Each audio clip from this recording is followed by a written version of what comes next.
I started with numbness in my legs. It was skin numbness, so neuropathy basically. And I was 19 years old, and so they thought that was very strange in such a young person. So I went to neurologists, I had MRIs and CAT scans and so forth. And they really came up with just nothing. They didn't know why I was having these symptoms. And so I just went on with life. I got married very young, started having kids, started my own business, and basically just acted like nothing was wrong. Yeah, well, in '08, I was a successful businessman. I was, working 6 days a week, had crews out. I was a contractor. And all of a sudden, overnight, I started having seizures. And so I really lost my business. And so I lost my focus in what life was all about. We lost 3/4 of our family income just overnight. When I was first diagnosed, I went into a deep depression. And basically, I sat on the couch for 2 years, and I did not care if I lived or died.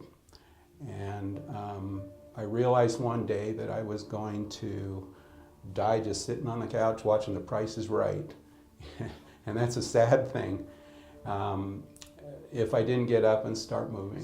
So I hiked the whole Colorado Trail. It took me 56 days with a 30-pound backpack to hike that whole trail, approximately 500 miles, from Denver all the way down to Durango. And backpack, camped out, had lots of good experiences on that. That got me out of my depression. That was one of those things where it was life-changing for me. Nobody really realizes what you go through. So I've had 2 knee replacements. I've had 3 surgeries to rebuild my eye socket, my right eye socket. I've had a surgery to install a port in my chest so that I can get my treatments, and that's where they put the IV is right directly into my chest.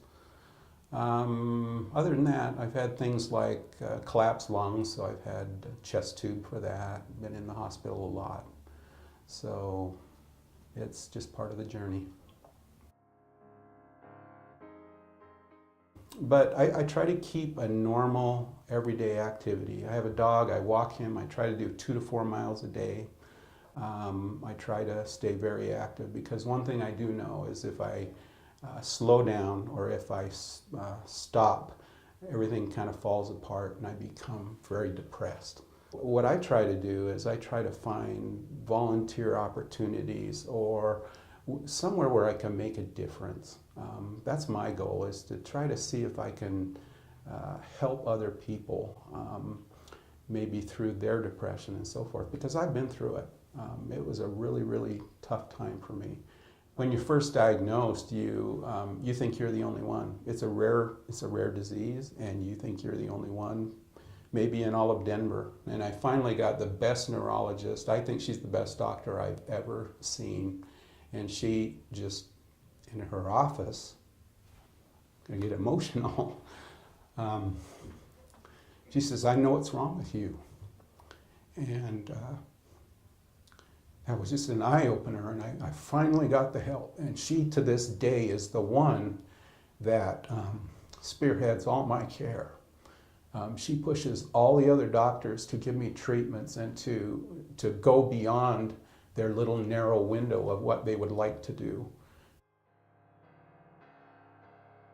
It took me so long to get diagnosed. Now, granted, I have a very rare form of scleroderma, but everybody that I talk to, when they say, "Well, what do you have?" and I say scleroderma, they have never heard of it.